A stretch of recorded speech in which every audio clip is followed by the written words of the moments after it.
কারকের প্রাথমিক যে দিকগুলি, সেখানে কারক কাকে বলে এবং তার যে প্রকারভেদ, আমরা কর্তা কর্ম যে 6টা প্রসিদ্ধ ভেদ সেটা দেখেছিলাম।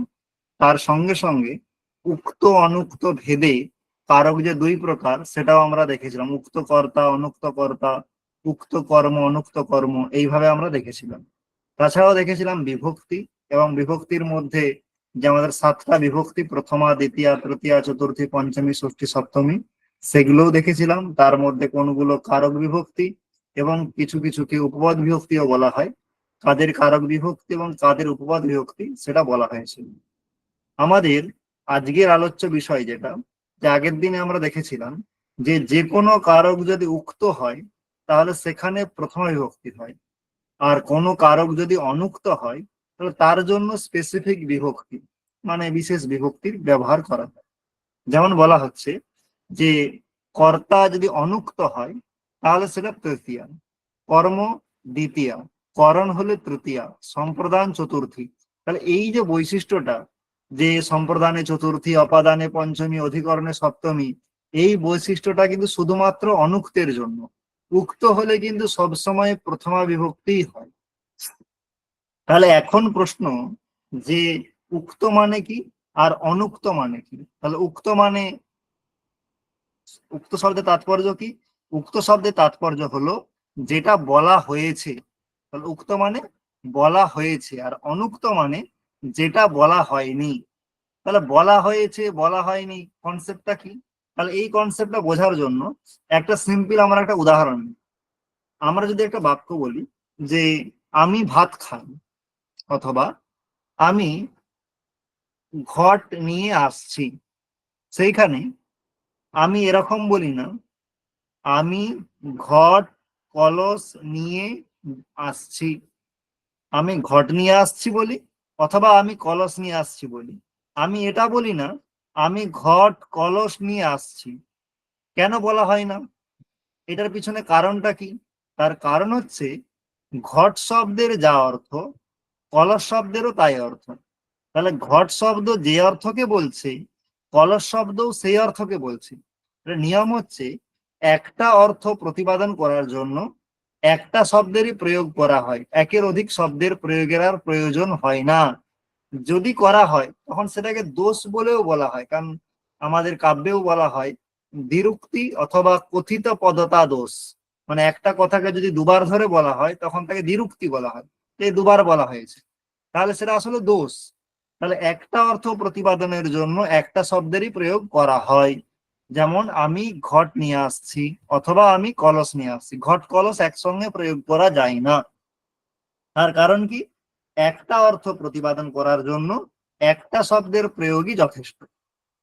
এখানেও ঠিক তাই। উক্ত কর্তা মানে যদি কর্তাটা বলা হয়েছে, বলা হয়েছে মানে যদি কর্তাটা কারো দ্বারা বলা হয়ে যায়, মানে কর্তা অর্থটা যদি কারো দ্বারা প্রতিপাদিত হয়ে যায় তখন তাকে উক্ত কর্তা বলা হয়। আর অনুক্ত কর্তা মানে যে কর্তাটা এখনো বলা হয়নি, তার মানে অন্য শব্দের দ্বারা প্রতিপাদন করা হয়নি। তাহলে যেখানে অন্যের দ্বারা প্রতিপাদন করা হয়ে গেছে বা বলা হয়ে গেছে তখনই তাকে আমি উক্ত বলছি। তাহলে সেইখানে উক্ত কর্তা, তার উদাহরণ কি? একটা উদাহরণ নিচ্ছি আমরা। যেমন একটা বাক্য, রামঃ গ্রামম গচ্ছতি। কি বাক্য? রামঃ গ্রামম গচ্ছতি। তাহলে এই বাক্যে রাম কি? দশরথের ছেলে রাম।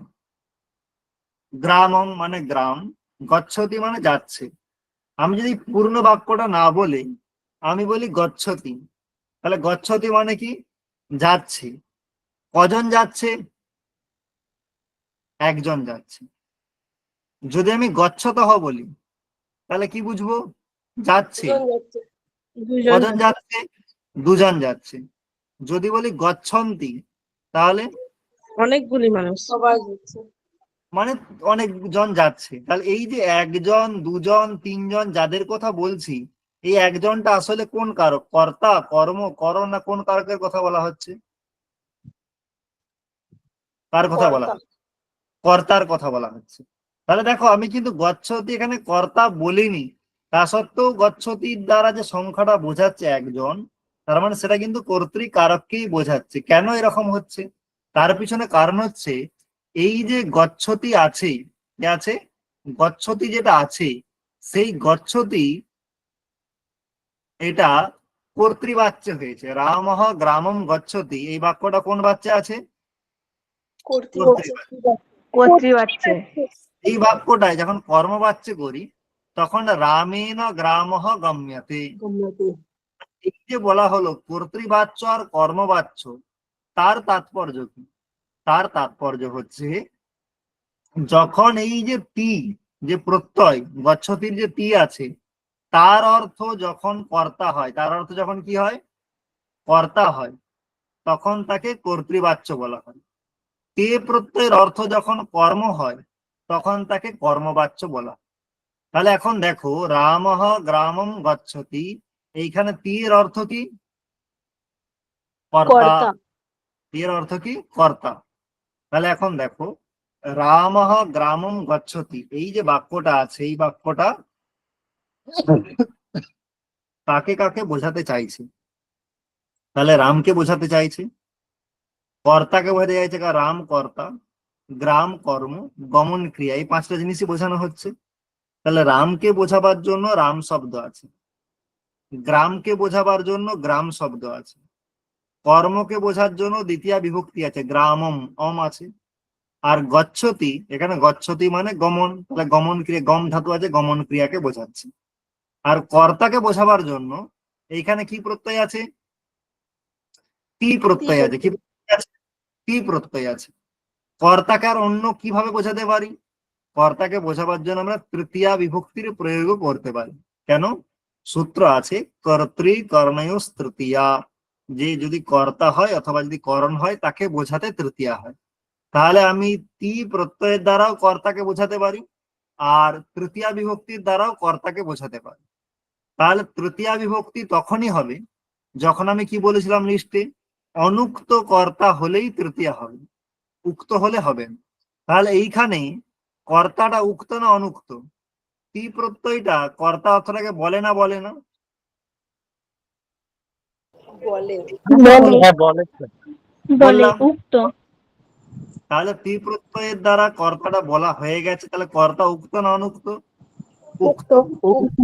আর যদি উক্ত হয় তাহলে উক্ত কর্তায় কি বিভক্তি হবে? প্রথমা। প্রথমা। এইখানে তি প্রত্যয়ের দ্বারা কাকে বলা হলো? কর্তাকে বলা হলো। তাহলে এখন গ্রামকে বোঝাবার জন্য গ্রাম শব্দ আছে, কর্মকে বোঝাবার জন্য কর্ম কি কারো দ্বারা বলা হয়েছে এখনো পর্যন্ত? তি প্রত্যয় কর্তাকে বোঝায়, তি প্রত্যয় কর্মকে বোঝায় না। তাহলে এখন কর্ম উক্ত না অনুক্ত? অনুক্ত। কারো দ্বারা বলা হয়নি। তাহলে অনুক্ত কর্মে এখানে কি বিভক্তি হয়ে গেছে? দ্বিতীয়া। বলেছিলাম লিস্টে যে অনুক্ত কর্ম হলে দ্বিতীয় হয়, তাই এখানে যেহেতু কর্মটা কারো দ্বারা বলা হয়নি, তাই এখানে অনুক্ত কর্মে কি বিভক্তি হয়ে গেছে? দ্বিতীয় বিভক্তি হয়ে গেছে। সেম আমরা কর্মবাচ্য যদি চলে আসি, তাহলে কর্মবাচ্য আমাদের উদাহরণ কি আছে? রামেণ গ্রামঃ গম্যতে। তাহলে এইখানে গম্যতে যে তে প্রত্যয়টা আছে তার অর্থ কি? কর্তা। না, কর্ম। তার অর্থ কর্ম স্যার। আমি বললাম যে প্রত্যয়ের যেটা অর্থ হয় সেই অনুসারেই নাম হয়। প্রত্যয়ের অর্থ কর্তা হলে তাকে কর্তৃবাচ্য বলে, কর্ম হলে কর্মবাচ্য বলে। এই বাক্যটা কর্মবাচ্যে আছে, তার মানে তে প্রত্যয়ের এখানে অর্থ কি? কর্ম। তাহলে এখানে তে প্রত্যয়ের দ্বারা কি বলা হলো? কর্ম বলা হলো। তাহলে এখানে আমার রাম গ্রামে যাচ্ছে, এই বাক্যটাতে কি কি বোঝাতে হবে? রাম কর্তা, গ্রাম কর্ম, গমন ক্রিয়া বোঝাতে হবে। তাহলে রামকে বোঝাবার জন্য রাম শব্দ, কর্তা বোঝাবার জন্য এখানে তৃতীয়া বিভক্তি করা হয়েছে। কেন করা হয়েছে তৃতীয়া বিভক্তি? কারণ কর্তা এখানে উক্ত নয়, এখানে তে প্রত্যয় দ্বারা কাকে বলা হয়েছে? কর্মকে। কর্মকে। তাহলে কর্তা কি বলা হয়েছে? না। না। বলা হয়নি। তাহলে কর্তা অনুক্ত, তাহলে অনুক্ত কর্তায় কি বিভক্তি হয়ে যাবে? তৃতীয়া। আবার গম্যতে এখানে যে তে প্রত্যয় আছে, তে প্রত্যয়ের অর্থ কি বললাম? কর্ম। কি অর্থ বললাম? কর্ম। তাহলে গ্রামকে বোঝাবার জন্য গ্রাম, কর্মকে বোঝাবার জন্য এখানে দ্বিতীয় বিভক্তি হয়েছে কি? হয়নি, এখানে প্রথমা হয়েছে। না। কেন হয়নি? প্রথমা। দ্বিতীয়া, তার কারণ এখানে কর্মটা উক্ত, মানে কারো দ্বারা বলা হয়ে গেছে। কার দ্বারা বলা হয়েছে? তে। এ প্রত্যয়ের দ্বারা, এ প্রত্যয়ের দ্বারা বলা হয়ে গেছে, তাই কর্ম উক্ত, তাই উক্ত কর্মে এখানে কি বিভক্তি হয়ে গেল? প্রথমা। প্রথম বিভক্তি হয়ে গেল। তাহলে এটাই হচ্ছে উক্ত অনুক্ত। যদি অন্য কারোর দ্বারা কারো বলা হয়ে যায় তাহলে সেইখানে আর সেই বিভক্তি হয়নি। তার পিছনে এই যে এটা যে মানে বলা হলো উক্ত হলে প্রথমাই হয়, তার পিছনে সায়েন্সটা কি? তার পিছনে সায়েন্সটা এটাই যে কর্তাকে বোঝাবার জন্য তৃতীয় বিভক্তি হয়। তাহলে কর্তা যদি অলরেডি একটা শব্দ বা একটা প্রত্যয় যদি সেই অর্থটাকে বলে দেয়, তাহলে সেই অর্থটা প্রতিপাদন করার জন্য পুনরায় আর কি কোন শব্দের প্রয়োগ করা যাবে? একটা অর্থ প্রতিপাদন করার জন্য দুটো শব্দের কি প্রয়োগ করা যায়? না। যায় না। তাহলে তার প্রয়োগ করা যাবে না। এরপরে যদি সেই বিভক্তি না হয় তাহলে তো কোনো বিভক্তি হবে না। তাহলে যদি বিভক্তি না হয় তাহলে সেটা পদ হবে না, আর পদ না হলে তার প্রয়োগ করা যাবে না। তার জন্য সেখানে কি করে দেওয়া হয়, বাই ডিফল্ট প্রথমা বিভক্তি লাগিয়ে দেওয়া হয়েছে। তার ফলে কি হলো, যাতে সেটা পদ হয়ে যায় তার জন্যই সেখানে প্রথমা বিভক্তি লাগিয়ে দেওয়া হয়। আসলে প্রথমাটা হচ্ছে মানে যার একদম কোনো বিভক্তি প্রাপ্তি নেই তার জন্য প্রথমাটা। তাহলে উক্ত কর্তা বলতে যেখানে কর্তা অর্থাৎ অলরেডি কারো দ্বারা বলা হয়ে গেছে, তাহলে সেইখানে প্রথম বিভক্তি লাগিয়ে দেওয়া হয়। কেন? কর্তাটা অলরেডি তো বলা হয়ে গেছে, তাহলে আর সেটা বলার জন্য তৃতীয় দরকার হয় না। অনুক্ত কর্ম, তাহলে কর্ম যদি বলা না হয় কর্মকে বোঝাবার জন্য দ্বিতীয় হয়। যদি কর্মটা অন্য কেউ বুঝিয়ে দেয় তাহলে সেইটা বোঝাবার জন্য তো পুনরায় দ্বিতীয় বিভক্তি প্রয়োগ করার দরকার নেই। তাহলে সেখানে তো বিভক্তি হবে না। তাহলে সেখানে কি বিভক্তি হবে? বাই ডিফল্ট একটা বিভক্তি আছে প্রথমা, তাহলে সেখানে কি লাগিয়ে দাও? প্রথমা দিয়ে দাও। ঠিক আছে? তাহলে এইরকম সমস্ত কারকই যদি অনুক্ত হয়, যদি অন্য কারো দ্বারা বলা না হয়ে থাকে, তার জন্যই এই বিভক্তিগুলো, আর এটার জন্যই কারক প্রকরণের এত চর্চা। অনুক্তে উক্ত হলে প্রথম হয়, তার সেটা তো একটা বাক্যেই শেষ যে উক্ত হলে প্রথমা হয়। কিন্তু অনুক্ত হলে কি কি হবে তার জন্যই কিন্তু অনেক ঝামেলা আছে। এবং এগুলো আমি আগে সাধারণ ভাবে, মানে এর আবার ব্যতিক্রমও আমরা পাবো। অনুক্ত কর্ম হলে সবসময় দ্বিতীয় হবে, অনুক্ত কর্তা হলে তৃতীয় হবে, এরকম না। এটা তো জেনারেলি, এর কিছু কিছু এক্সেপশনও থাকবে। তাহলে সেগুলো আমরা ক্রমশ দেখব। তাহলে এই যে আমরা বললাম উক্ত মানে বলা হয়েছে, অনুক্ত মানে বলা হয়নি, তাহলে এখানে আমি যে উদাহরণটা দিলাম রামঃ গ্রামম গচ্ছতি অথবা রামেণ গ্রামঃ গম্যতে, তাহলে এখানে তিং প্রত্যয়ের দ্বারা কর্তা বলা হলো, তে প্রত্যয়ের দ্বারা কর্ম বলা হলো। তাহলে তি বলি তে বলি এই দুটোই তিং প্রত্যয়। তাহলে তিং প্রত্যয় যেমন কারক বোঝায় তেমন আর কেউ কি আছে? তার জন্য একটা খুব প্রসিদ্ধ একটা দীক্ষিতের বাক্য আছে। কি বাক্য? অভিধানং চ প্রায়ণ। অভিধানম চ প্রায়ণ তিং কৃত প্রদ্ধিত সমাসৈহি।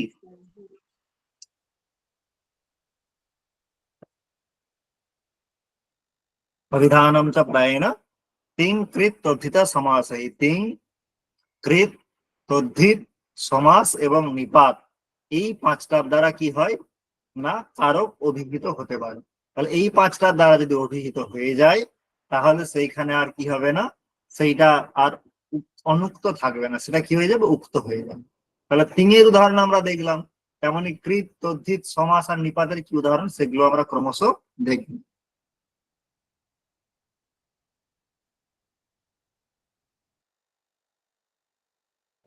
স্যার তাহলে আমরা তিনের, হ্যাঁ হ্যাঁ বলো। স্যার বলছি আমাদের ব্যাচ 8 এর কারকের আজকেই প্রথম ক্লাস হলো তো? না না, আগেও একটা মানে ইন্ট্রোডাকশন পার্ট হয়েছে। আচ্ছা, ওটা তাহলে বোধহয় আমরা পাইনি, কারণ আমাদের 10/7 যে ক্লাসটা ছিল যদি না কারকের থাকে 1 নম্বর। যে আচ্ছা মানে আচ্ছা, রেকর্ডিং রেকর্ডিং শুনে নেবে, ঠিক আছে? স্যারকে ঠিক আছে জানাবে। স্যার, ঠিক আছে। আচ্ছা স্যার, ঠিক আছে।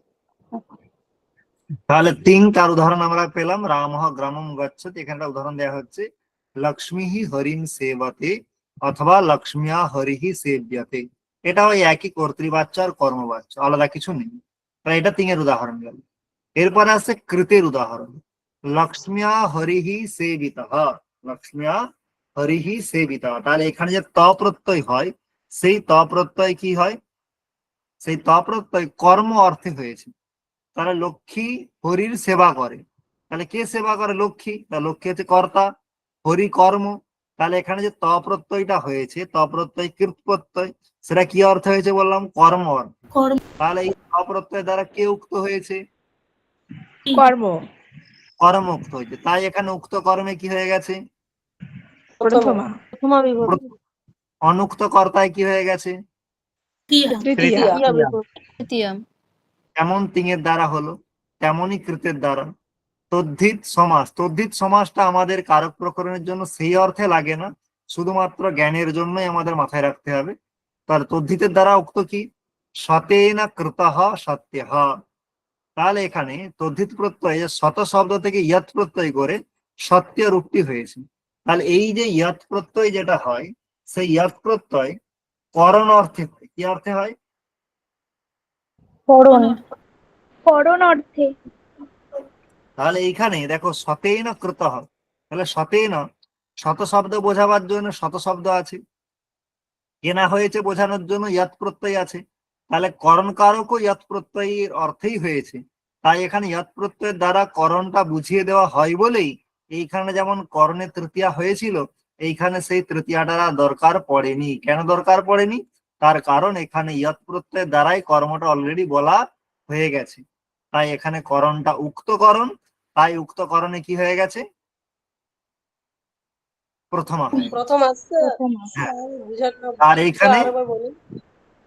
হ্যাঁ, আমি ওর জন্যই বলছি তদ্ধিত সমাসটা একটু জটিল আছে এবং কারক প্রকরণের জন্য অতটা মানে প্রাসঙ্গিকও নয়।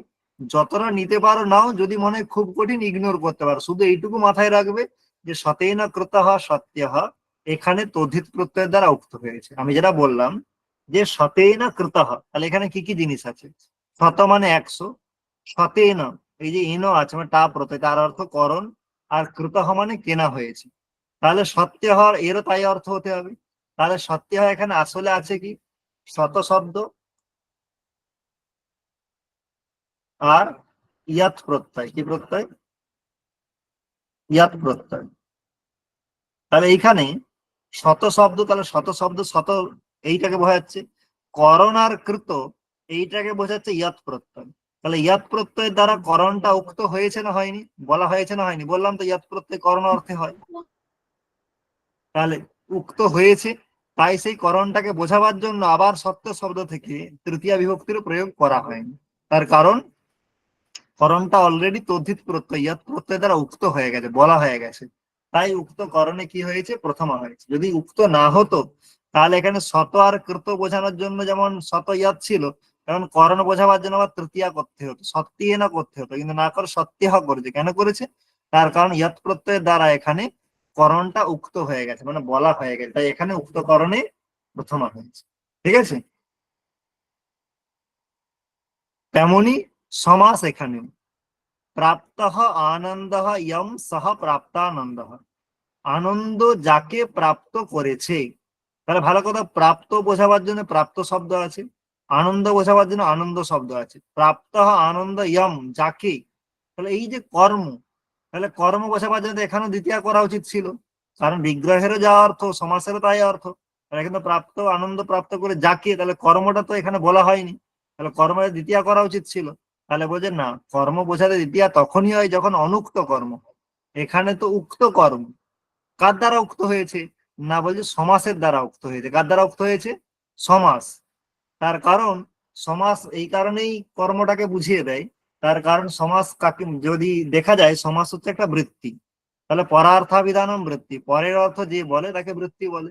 তাহলে সমাস ওই যে কর্ম অর্থটা সেটা প্রতিপাদন করতে সক্ষম। এটা একটু জটিল আছে, মানে এটা বলতে গেলে আরো অনেক বলতে হবে, সেটা নেটের জন্য বা এসএসসির বুঝতে জন্য পড়ার পারছি। জন্য দরকার। ঠিক আছে? সেজন্য এটা চাইলে ইগনোর করতে পারো, যে এইটুকু জেনে রাখো সমাসের উদাহরণ হচ্ছে প্রাপ্তানন্দ। এখানে সমাস যেহেতু বৃত্তি, তাই পরের অর্থ কর্মের অর্থ বলে দেয়, তাই কর্ম উক্ত, তাই উক্ত কর্মে কি হয়ে যায়? প্রথমা হয়ে যায়। তাই এখানে দ্বিতীয় করার প্রয়োজন হয়নি। তেমনি দশরথ ইতি রাজানম অপশ্যাৎ, অপশ্যাৎ মানে দেখেছিল। কাকে দেখেছিল? রাজানম। কোন রাজা? দশরথ। দশরথম রাজানম অপশ্যাৎ এরকম করা উচিত ছিল, কিন্তু দশরথ এখানে প্রথমা করা হলো। কেন? দশরথ তো কর্ম, তার সত্ত্বেও প্রথমা কেন? তাহলে বলা হচ্ছে এখানে ইতি নিপাত আছে। কি নিপাত আছে? ইতি নিপাত। ইতি নিপাতের দ্বারা কর্মটা উক্ত হয়ে গেছে, বলা হয়ে গেছে, তাই এখানে কর্ম উক্ত, তাই এখানে উক্ত কর্মে কি হয়ে গেছে? প্রথমা হয়ে গেছে। প্রথমা। কর্ম দশরথ রাজা দুজনেই, কিন্তু রাজানম এখানে দ্বিতীয় হয়েছে, দশরথ এখানে দ্বিতীয় হয়নি, তার কারণ রাজানম এই কর্মটা উক্ত নয়, তাই অনুক্ত কর্মে দ্বিতীয়। দশরথ এই কর্মটা উক্ত, তাই উক্ত কর্মে প্রথমা। কার দ্বারা উক্ত হলো? ইতি নিপাতের দ্বারা। কার দ্বারা? ইতি নিপাতের দ্বারা। ইতি নিপাতের দ্বারা। স্যার বলছি আমরা ইতি কখন ব্যবহার করতে পারবো? ইতি কখন ব্যবহার করতে পারবো? মানে ইতি ব্যবহার করতে পারবো যখন আমরা যখন কোনো নির্দিষ্ট একটা ব্যক্তিকে বোঝাতে চাইছি বা কোনো বাক্যকে বলতে চাইছি, সেটা আলাদা প্রসঙ্গ যে ইতি ব্যবহার কোনখানে কোনখানে করবো। নর্মালি আমরা কখন করি, যে ওই যে রাম ছিল, তাহলে আমরা তাকে লক্ষ্য করেছিলাম, তাহলে এক কথায় কোনো ব্যক্তির যে নাম বা কোনো জায়গার নাম যখন বলি, তখন সেক্ষেত্রে আমরা ইতি শব্দটাকে যোগ করি। ঠিক আছে? ঠিক আছে স্যার স্যার হুম হুম স্যার প্রাপ্ত আনন্দ জং সহ প্রাপ্তানন্দ, এখানে স্যার বুঝতে পারলাম না, মানে কোনটাকে উক্ত করা হয়েছে, আর একবার যদি বুঝিয়ে দিতেন। প্রাপ্ত আনন্দ ইয়ম। ইয়ম মানে কি? যাকে। যাকে। তাহলে যাকে মানে কি এখানে কর্ম আছে না নেই? হ্যাঁ, এখানে কর্ম আছে। যদি কর্ম থাকে, তাহলে সেই কর্মটা বোঝাতে কি বিভক্তি করা হয়? তৃতীয়া। তৃতীয়া। দ্বিতীয়া দ্বিতীয়া। দ্বিতীয়া। সেই দ্বিতীয়া কখন হয়? যখন উক্ত হয় না অনুক্ত হয়? অনুক্ত। অনুক্ত হয়। তাহলে এখানে প্রাপ্তানন্দ এই যে সমাস এখানে আছে, তাহলে এখানে কর্ম বোঝানোর জন্য দ্বিতীয়া করার দরকার ছিল, কিন্তু এখানে হয়নি। এই কারণেই এখানে যে কর্মটা আছে সেটা উক্ত, অনুক্ত নয়। কেন? উক্ত কার দ্বারা হয়েছে? যেমন তিঙের দ্বারা উক্ত হয়, কৃতের দ্বারা হয়, তথিতের দ্বারা হয়, তেমন সমাসের দ্বারাও হয়। তাহলে এখানে সমাসের দ্বারা কর্মটা বলা হয়ে গেছে, তাই এখানে সমাসের দ্বারা উক্ত, তাই উক্ত কর্মে এখানে কি হয়ে গেছে? প্রথম। ঠিক আছে? হুম। যখন আমরা সমাস পড়বো তখন এই জিনিসটা আরো ক্লিয়ার হবে। ঠিক আছে? আচ্ছা। কারক প্রকরণে আমরা মোটামুটি দু ধরনের সূত্র পাবো। একটা হচ্ছে কারকের সূত্র, আর একটা কিসের সূত্র? বিভক্তি সূত্র। ঠিক আছে? এবার হচ্ছে আমাকে প্রথমেই মাথায় রাখতে হবে কারকের সূত্রগুলো আলাদা, বিভক্তির সূত্র আলাদা। কারক জিজ্ঞাসা করলে কারকের সূত্র আসবে, বিভক্তি জিজ্ঞাসা করলে বিভক্তির সূত্র আসবে। অনেক জায়গাতে যখন বিভক্তি জিজ্ঞাসা করা হয় তখন অনেকে কারকের সূত্র বলে দেয়। যেমন যদি বলা হয় রামঃ গ্রামম গচ্ছতি, গ্রামম এখানে দ্বিতীয় কোন সূত্র দ্বারা? বলে দেবে কর্তৃষ্ঠিততম কর্ম। অথবা রাম এখানে প্রথমা কার দ্বারা হলো না? স্বতন্ত্র কর্তা দিয়ে হলো। তাহলে আসলে নয়, স্বতন্ত্র কর্তা, কর্তৃত্বম কর্ম, এগুলো সব কারকের সূত্র। প্রশ্নটা হচ্ছে বিভক্তি। তাই প্রথমেই মাথায় ঢুকিয়ে নিতে হবে যে দু ধরনের সূত্র পাবো, একটা হচ্ছে কারকের সূত্র, আর একটা হচ্ছে বিভক্তির সূত্র। এবং বিভক্তির মধ্যেও কিছু সূত্র থাকবে কারক বিভক্তির সূত্র, আর কিছু সূত্র থাকবে উপপাদ বিভক্তির সূত্র। কারক বিভক্তির সূত্র মানে যেই সূত্রগুলো দ্বারা বিভক্তিত হবে কিন্তু কোনো কারকের অর্থে হবে। যেমন ধরে নাও কর্মণি দ্বিতীয়া, তার মানে কি? কর্ম বোঝাতে দ্বিতীয়া হয়, তাহলে এটা বিভক্তির সূত্র। এরপরে প্রশ্ন হচ্ছে, স্যার কারকের সূত্র আর বিভক্তির সূত্র এই দুটো চেনার কি সহজ কি উপায় আছে কিছু? তাহলে সেইখানে চেনার সহজ উপায় হচ্ছে, সূত্রে যার সঙ্গে প্রথমা থাকবে, সূত্রে যার সঙ্গে কি থাকবে? প্রথমা থাকবে। যে কোনো একটা যদি সূত্র নিই আমি, ধরে নাও ধ্রুবম অপায় অপাদানম, তাহলে এখানে কোনো কারক বা বিভক্তির কোনো পদ আছে? ধ্রুবম অপায় অপাদানম এখানে স্যার উপাদানে দ্বিতীয় বিভক্তি হয়েছে না? অপাদানম আছে। তাহলে অপাদানম যেটা আছে, অপাদান কি কারক না কারক নয়? অপাদান কারক। কারক। কারক। এই অপাদানম এখানে কারক। প্রথমা বিভক্তি আছে। কি বিভক্তি আছে? প্রথমা বিভক্তি। যেমন ফল শব্দের ফলম রূপ হয়, তেমন অপাদানম। তাহলে এখানে অপাদানম এখানে প্রথমা আছে, তাহলে এটা কিসের সূত্র? এটা কারকের সূত্র। কিসের সূত্র? কারকের সূত্র। কারকের সূত্র। এবার এখন একটা সূত্র নিয়ে নাও, অপাদানে পঞ্চমী। তাহলে এখানে অপাদান আছে, পঞ্চমী আছে, তাহলে অপাদান কারককে বোঝায়, পঞ্চমী বিভক্তিকে বোঝায়। তাহলে এটা কার সূত্র? কারকের সূত্র না বিভক্তির সূত্র? তাহলে আমাকে বিচার করতে হবে কার সঙ্গে প্রথমা আছে। বিভক্তি। তো আমরা আন্দাজও করতে পারি, কিন্তু কারণটা ভালো করে বুঝুন। এখানে অপাদানও আছে, পঞ্চমী আছে, যেটা আমরা জানি বলে বলে দিচ্ছি, যখন জানবো না তখন সমস্যা হবে, সেজন্য প্রসেসটা বুঝুন। তাহলে অপাদানও আছে, পঞ্চমীও আছে। অপাদান কারককে বোঝায়, পঞ্চমী বিভক্তিকে বোঝায়। তাহলে এটা কেন বিভক্তির সূত্র কেন হলো? তার কারণ হচ্ছে এখানে প্রথমা বিভক্তি কার সঙ্গে আছে? অপাদানের সঙ্গে আছে না পঞ্চমীর সঙ্গে আছে? পঞ্চমীর সঙ্গে। তার কারণ অপাদানে বলেছে, অপাদানে মানে কি সপ্তমী আছে। তাহলে অপাদান এটা তাহলে কারকের সূত্র নয়, কার সূত্র? বিভক্তির সূত্র। কার সূত্র? বিভক্তির সূত্র। যদি আমাকে এখন বলা হয় যে কর্তৃকরণীয় তৃতীয়া, এটা কিসের সূত্র? বিভক্তির সূত্র। বিভক্তির সূত্র। বিভক্তি। যদিও কর্তৃকরণের উল্লেখ আছে, কিন্তু তৃতীয়া এখানে প্রথমা আছে, তাই যার সঙ্গে প্রথমা থাকবে সেই অনুসারে সূত্র নির্ণয় করতে হবে। আবার কারক বিভক্তি প্রকরণে এমন কিছু সূত্র পাবে যেখানে কারক বিভক্তি কোনোটারই উল্লেখ পাবে না, তাহলে সে জায়গায় তোমাকে মনে রাখতে হবে, সেখানে আর কোনো উপায় নেই। যেমন রুচ্যর্থানাম প্রিয়মান, তাহলে এখানে কারকও নেই, বিভক্তিও নেই, তো সে জায়গায় মনে রাখা ছাড়া কোনো উপায় নেই, কারণ সেখানে তো কোনো পদই নেই। ঠিক আছে? আর যদি থাকে তাহলে সেক্ষেত্রে চেনার উপায় হচ্ছে যার সঙ্গে প্রথমা থাকবে সেটা তার সূত্র। যদি এখন একটা মানে বলা হয় যে কর্ম কর্মণি দ্বিতীয়া, তাহলে এখানে কর্ম কি আছে? সপ্তমী আছে, দ্বিতীয়াতে প্রথমা আছে, তাই এটা কার সূত্র? বিভক্তির সূত্র। বিভক্তির সূত্র। কর্তুরীপ্সিততমম কর্ম, তাহলে কর্তুরীপ্সিততমম কর্ম এটা কার সূত্র? কারকের সূত্র। স্বতন্ত্র কর্তা কার সূত্র?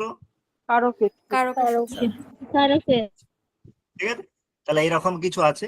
এরপর আমাদের যেটা লক্ষ্য, যে যেখানে যেখানে কারক বিভক্তি হবে সেখানে আমাদেরকে চারটে জিনিস নির্ণয় করতে হবে। বিভক্তি কি, তার সূত্র কি, কারক কি, তার সূত্র কি। আর যদি কোথাও উপবাদ বিভক্তি থাকে তাহলে সেখানে দুটো নির্ণয় করতে হবে, একটা হচ্ছে বিভক্তি কি আর তার সূত্রটা কি। কারণ উপবাদ বিভক্তির স্থলে তার কারক থাকে না, তাই সেটা নির্ণয় করার কোনো দরকার নেই। তাহলে এই চারটে জিনিস কারক বিভক্তির স্থলে আর উপবাদ বিভক্তির স্থলে, এই দুটো জিনিস, এইটা কিন্তু আমাদের মাথায় রাখতে হবে। যদি রাখতে পারি তাহলে আমাদের কারক প্রকরণ পড়া সার্থক। তাহলে আমরা একটা একটা বিভক্তি ধরে ধরে এখন এগোবো। তাহলে আমাদের প্রথম আসছে প্রথমা বিভক্তি। কি আসছে? প্রথমা বিভক্তি। তাই প্রথম বিভক্তির জন্য আমরা ব্যাকরণে দুটো সূত্র পাই। কটা সূত্র পাই? দুটো। দুটো। একটা হচ্ছে প্রাতিপদিকার্থ লিঙ্গ পরিমাণ বচন মাত্রে প্রথমা, আর একটা হচ্ছে সম্বোধনে চ। তাহলে এইখানে যদি সম্বোধন বোঝায় কোথাও, তাহলে সেইখানে কি বিভক্তি হয়? প্রথম বিভক্তি। যেমন হে রাম মাম পাহি, হে হরে মাম রক্ষ, অথবা হে শম্ভু অত্র আগচ্ছ, ওই ডাকার সময় যেটা ব্যবহার হয় সম্বোধন। তাহলে যদি কোথাও সম্বোধন করা হয় তাহলে সেখানে প্রথমাটা কার দ্বারা হয়? সম্বোধনে।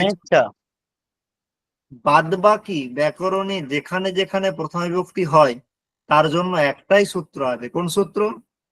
প্রাতিপদিকার্থ। প্রাতিপদিকার্থ পরিমাণ বচন মাত্রে প্রথমা। সে যে কোনো কারক হোক, কারণ আমি বলেইছি যে কোনো কারক উক্ত হলেই সেখানে কি বিভক্তি হয়? প্রথমা হয়। আর সেই প্রথমার জন্য কটা সূত্র আছে? দুটো সূত্র। দুটো। দুটো আছে কারকের জন্য বলছি আমি, ওটা তো সম্বোধনটা তো আর কারক নয়, তাহলে সম্বোধনটা তো ধরো আলাদাই। বাদ বাকি কারকের জন্য যদি কোনো কারণে উক্ত হয় তাহলে সেখানে কি হবে? প্রাতিপদিকার্থ লিঙ্গ পরিমাণ বচন মাত্রে প্রথমা। একদম চোখ কান বন্ধ করে। তাহলে যদি প্রথমা সূত্র জিজ্ঞাসা করা হয় তাহলে সেখানে সমস্যার কোনো কিছু নেই। এরপরে অনেক সময় একটু অ্যাডভান্সে গিয়ে জিজ্ঞাসা করে, এই যে সূত্রটা আছে না, প্রাতিপদিকার্থ লিঙ্গ পরিমাণ বচন মাত্রে প্রথমা, এখানে চারটে পার্ট আছে। একটা হচ্ছে প্রাতিপদিকার্থ, একটা হচ্ছে লিঙ্গ, একটা হচ্ছে পরিমাণ, আর একটা হচ্ছে বচন। অনেক সময় জিজ্ঞাসা করে, হ্যাঁ প্রাতিপদিকার্থ সূত্রের দ্বারাই প্রথমা হয়, কিন্তু এটা কার উদাহরণ? প্রাতিপদিকার্থের উদাহরণ, লিঙ্গের উদাহরণ, পরিমাণের উদাহরণ, না বচন তার উদাহরণ? তাহলে এই চারটে জিনিসটা কি? তাহলে এই চারটে জিনিসটা আমরা শেষ থেকে শুরু করবো। তাহলে আমাদের চারটে প্রথমাতেই সূত্র দাঁড়ায়, সূত্র তো একটাই। যদি বিশেষ করে জিজ্ঞাসা করে যে এখানে প্রথমাটা কোন অর্থে হলো, তাহলে এখানে একটা বলা হচ্ছে বচনমাত্রে প্রথমা। কি বলা হচ্ছে? বচন মাত্র প্রথম। বচন শব্দের অর্থ হচ্ছে সংখ্যা। বচন শব্দের কি অর্থ? সংখ্যা। সংখ্যা। যে কোনো সংখ্যাবাচক শব্দ থেকে যদি প্রথমা হয় তাহলে সেটা কোন অর্থে হয়েছে? বচন মাত্র। বচন মাত্রে। যেমন আমি যদি এখন একটা উদাহরণ দিই, একহ ঘটহ, একহ ঘট, একটা ঘট। তাহলে এই যে একহ, এখানে যে প্রথমাটা হয়েছে এটা কোন কিসের উদাহরণ? বচন মাত্রে প্রথমা। এরপরে হচ্ছে কোন শব্দ যদি পরিমাণবাচক হয়, কি বাচক হয়? পরিমাণ। পরিমাণবাচক। সেইটা উদাহরণ হয় এই পরিমাণ মাত্রাধিক্যে প্রথমা, তার উদাহরণ হয় এটা। তাহলে তার উদাহরণ কি দেওয়া হয়েছে? দ্রোণাহা বৃহিহি। দ্রোণ মানে কি? দ্রোণ মানে সের। আগেকার দিনে আমাদের যেমন এখন যেমন চাল আমরা কিলোতে মাপি, যে 1 কিলো চাল, 2 কিলো চাল, আগেকার দিনে সের ব্যবহার করা হতো। 1 সের চাল, 1 কাঠা চাল, এরকম মানে তখনকার দিনে পরিমাপ গুলো ছিল। এখনকার দিনে গ্রামের দিকে অনেক সময় বেতের মানে সের পাওয়া যায়, এখন অনেক জায়গায় মাপ হয় মানে সের দিয়ে, কিন্তু সেটা খুবই প্রত্যন্ত গ্রাম দিকেই হয়। তাহলে এটা একটা দ্রোণ যে শব্দটা সের, মানে এটা একটা কিন্তু বিশেষ পরিমাণকে বোঝাচ্ছে। তাহলে এই যে দ্রোণ শব্দটা, এটা পরিমাণবাচক শব্দ, তাহলে সেটা কার উদাহরণ হবে? পরিমাণ মাত্রাধিক্যের উদাহরণ। পরিমাণ মাত্রাধিক্য। যদি আমি জিজ্ঞাসা করি ব্রীহি এখানে যে প্রথমাটা আছে, এইটা কি পরিমাণের উদাহরণ হবে? না, দ্রোণ।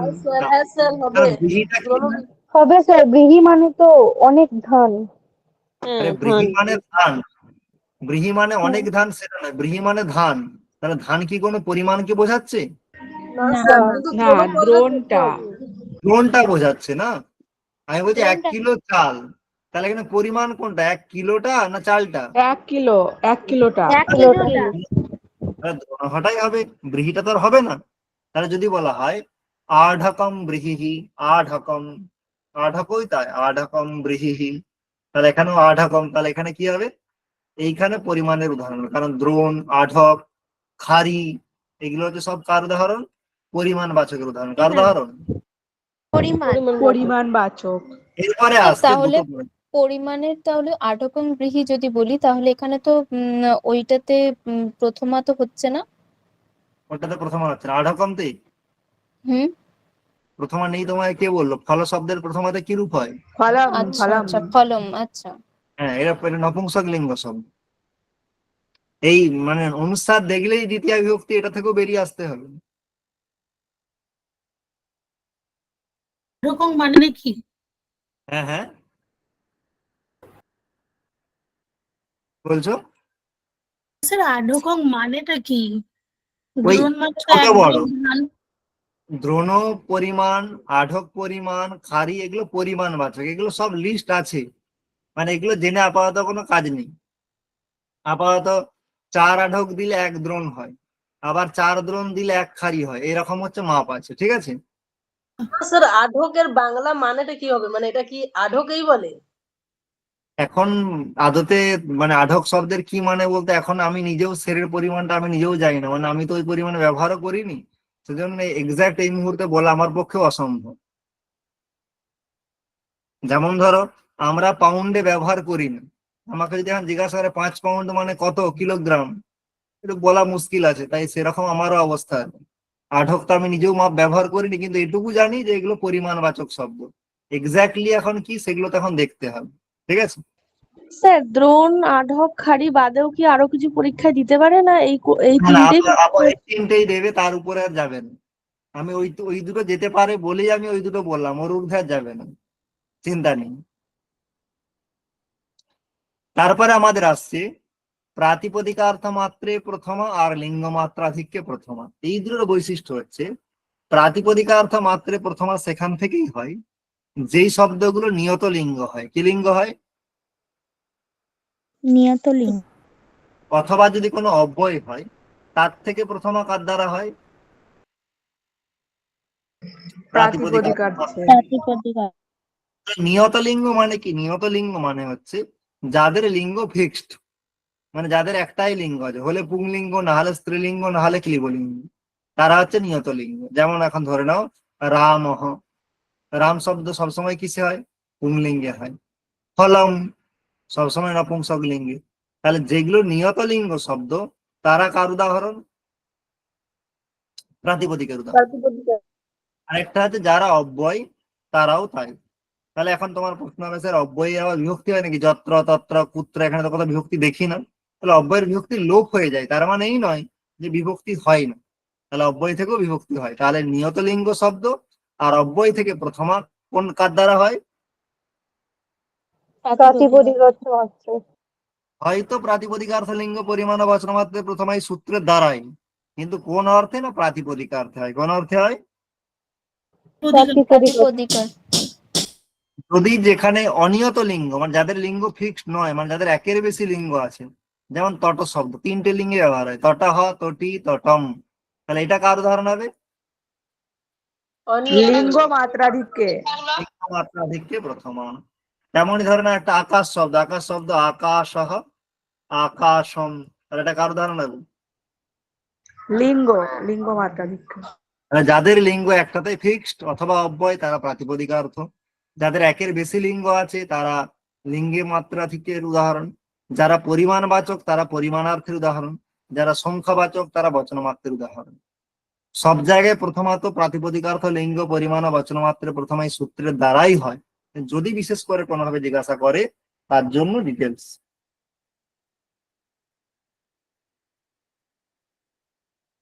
তাহলে সম্বোধনে চ শব্দের কি সূত্রে কি অর্থ হয়েছে? না, সম্বোধন বোঝালে প্রথমা হয়। যেমন হে রাম মাম পাহি, হে রাম আমাকে রক্ষা করো। হে ভগবান মাম রক্ষ, হে ভগবান, হে ঈশ্বর আমাকে রক্ষা করুন। তাহলে সম্বোধন শব্দের কি তাৎপর্য? তাহলে সম্বোধন শব্দের তাৎপর্য বলছে অভিমুখীকরণ। কি বলা হচ্ছে? অভিমুখীকরণ। তার মানে কি? অভিমুখীকরণ মানে হচ্ছে কেউ হয়তো যাচ্ছে, হেঁটে যাচ্ছে, মানে আমার পেরিয়ে চলে গেল, আমি তখন তাকে ডাকলাম, রাম শোনো। রাম উল্টো দিকে যাচ্ছিল, যখন আমি রাম বলে ডাকলাম, তখন সে আমার দিকে ঘুরবে না? ঘুরবে না। তাহলে এই যে নিজের দিকে ঘোরানো, তাকেই বলা হয় সম্বোধন। তাহলে সম্বোধন শব্দের অর্থ অভিমুখীকরণ। ঠিক আছে? তাহলে এইভাবে আমাদের প্রথমা বিভক্তি শেষ হলো। এখন প্রশ্ন হবে, স্যার স্যার এনে প্রথমা তো কর্তৃকারকে হয়, তাহলে আমি সেখানে ঢুকলাম না। এই কারণেই, কারণ এই প্রথমেই বলেছি এই ধারণা থেকে বেরিয়ে আসতে হবে। প্রথমা কি শুধু কর্তৃকারকেই হয়? হ্যাঁ, না।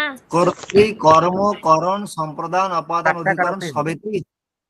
ঠিক আছে? ছটাতেই হবে। তাই হ্যাঁ, তাই যখন যেটা আসবো তখন সেখানে সেটা বিচার বিবেচনা করবো। তাই শুধু কর্তাকে এখানে আনার কোনো দরকার নেই।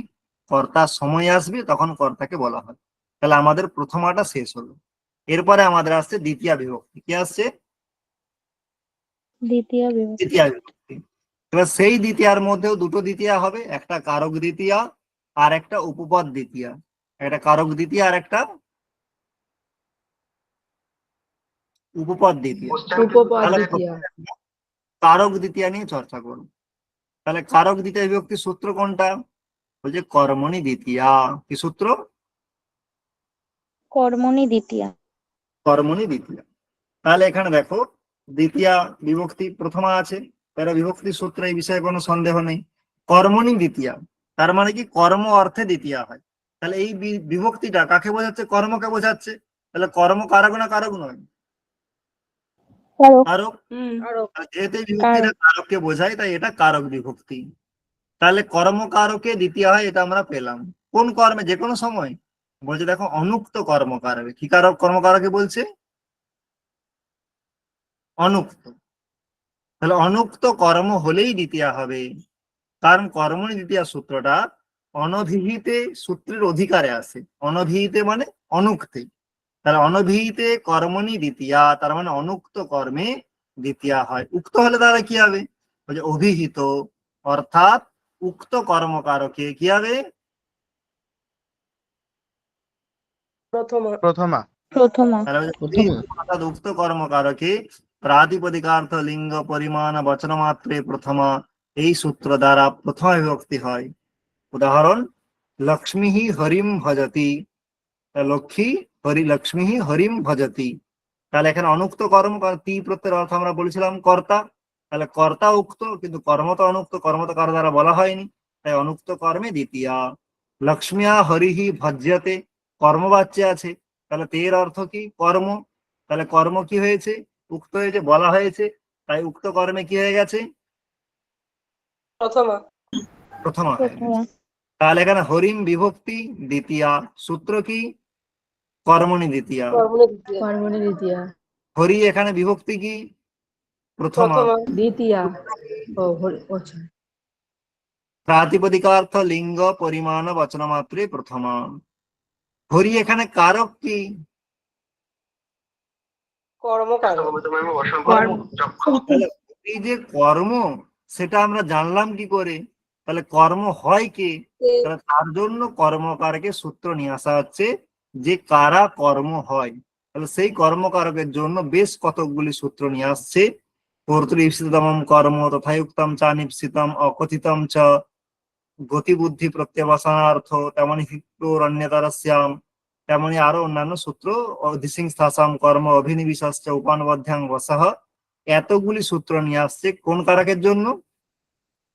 কর্মকারকের জন্য। কোন কর্মকারকের কারকের? জন্য।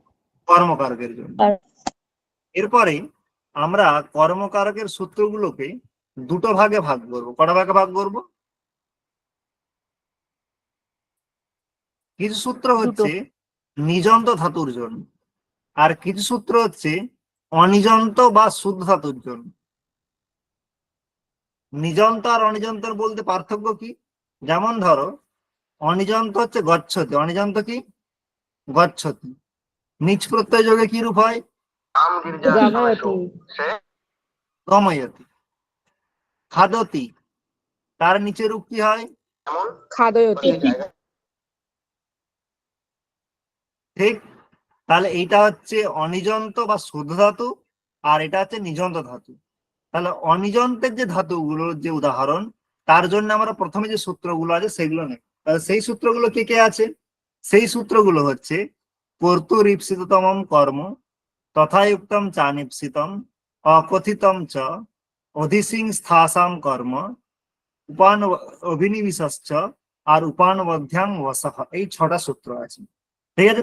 তাহলে এই 6টা সূত্রের দ্বারা কি কারক হয়? কর্মকারক হয়। কখন হয়? যখন অনিজন্ত ধাতু থাকে। কি ধাতু থাকে?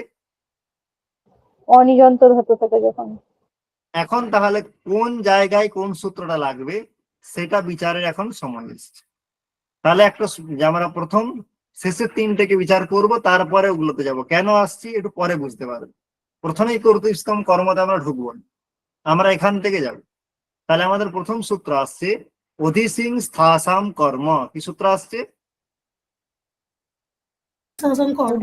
অধিসিং স্থাসাং কর্ম। তার মানে কি? অধি,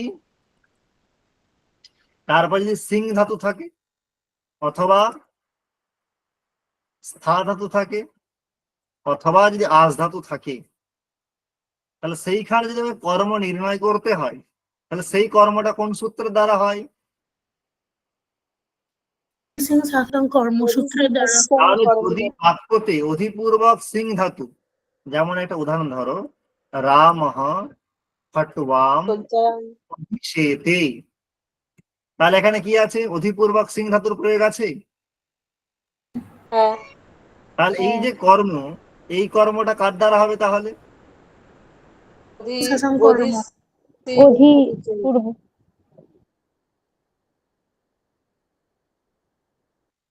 গৃহম অধিতিষ্ঠতি। তাহলে এই যে কর্ম, স্থায়ের দ্বারা হবে। অধিসিং শাসম কর্ম। রাম নগরম অধ্যাস্তে, তাহলে এখানে যে কর্ম সেটা কার দ্বারা হবে? অধিসিং শাসম কর্ম। আমাকে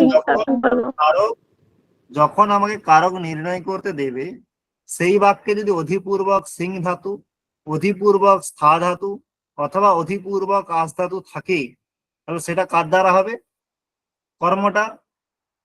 অধিসিং স্থাসাং কর্ম এই সূত্র অনুসারে হবে। তাহলে এখন রাম খট্বা অধিশেতে বিভক্তি কি?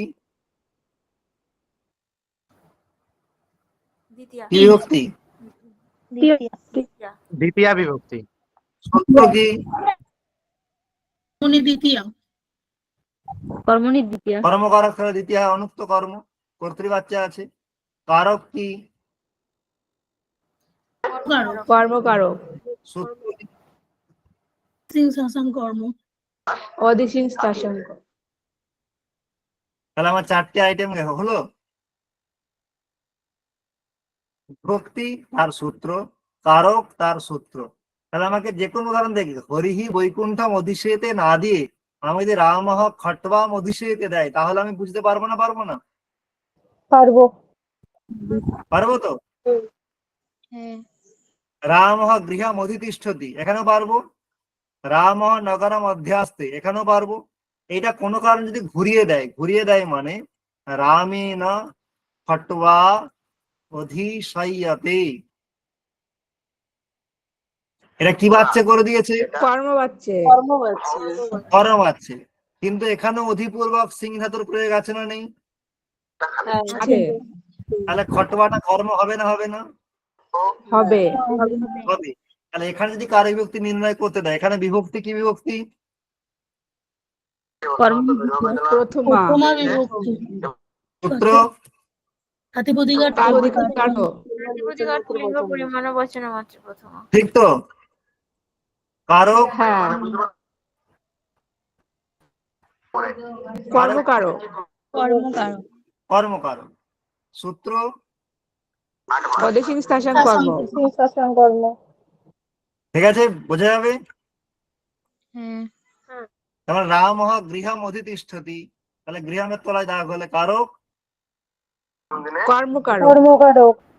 বিভক্তি অদিসিং স্থাসাং কর্ম। শাসন কর্ম। দ্বিতীয়া সূত্র কর্মণি দ্বিতীয়া, যেমন এখানেও দাগ। ঠিক। এরপরে আসছে অভিনিবিশশ্চ। কি আসছে? কোন বাক্যে যদি অভিপূর্বক নিপূর্বক বীজ ধাতুর প্রয়োগ থাকে, অভিপূর্বক নিপূর্বক বীজ ধাতুর যদি প্রয়োগ থাকে, তাহলে সেখানে যদি কর্ম নির্ণয় করতে দেওয়া হয়, যেমন চৌরহ সন্মার্গম অভিনিবিশতে, তাহলে এখানে অভিপূর্বক নিপূর্বক বীজ ধাতুর প্রয়োগ আছে? আছে। তাহলে এখানে কর্মটা কোন সূত্র দ্বারা হবে? অভিনিবিশশ্চ। অভিনিবিশশ্চ। ঠিক তো? হ্যাঁ। তাহলে এখানে বিভক্তি দ্বিতীয়া। কর্মণি দ্বিতীয়া। দ্বিতীয় দ্বিতীয়া বিভক্তি। বিভক্তি। কর্মণি কর্মণি দ্বিতীয়া। দ্বিতীয়। কারক কর্মকারক। কর্ম।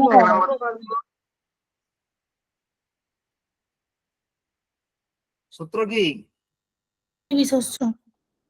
অভিনিবিশশ্চ। রামঃ বৈকুণ্ঠম আস্তে, বৈকুণ্ঠমের তলায় দাগ, তাহলে এখানে কার দ্বারা কর্ম হবে? এখানে অধিসিং শাসন সিং শাসন কর্ম। কর্ম। অধিসিং শাসন কর্ম দিয়ে হবে। কারো ডাউট আছে?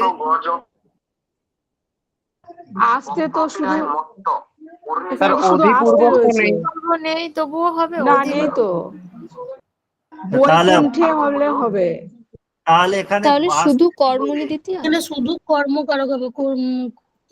মানে কর্ম। এখানে অধিসিং শাসন কর্ম দিয়ে হবে না।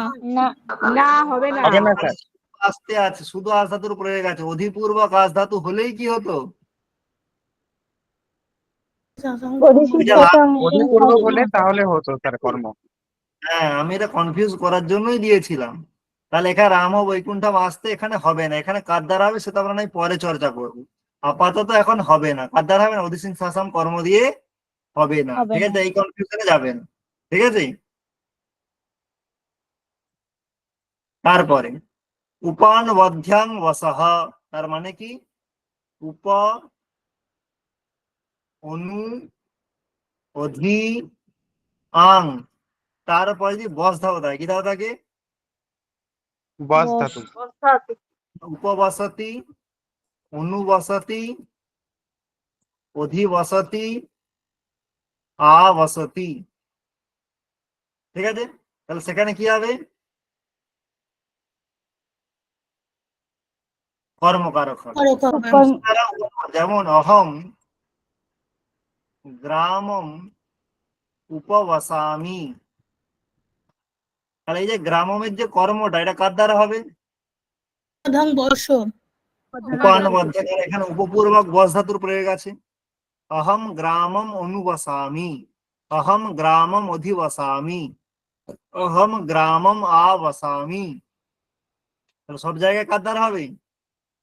উপানুবধ্যাং। তাহলে এখানে উদাহরণ দেওয়া আছে হরিহি বৈকুণ্ঠম উপবসতি, হরিহি বৈকুণ্ঠম অধিবসতি। তাহলে ও যেমন যেমন দিয়েছে অন্যান্য উদাহরণ দিলেও, উদাহরণ আমার যাই দেখি না কেন, আমাকে দেখতে হবে উপপূর্বক বস ধাতুর প্রয়োগ আছে না নেই। যদি উপপূর্বক বস ধাতুর প্রয়োগ থাকে, কর্ম থাকে, তাহলে সেটা কার দ্বারা হবে?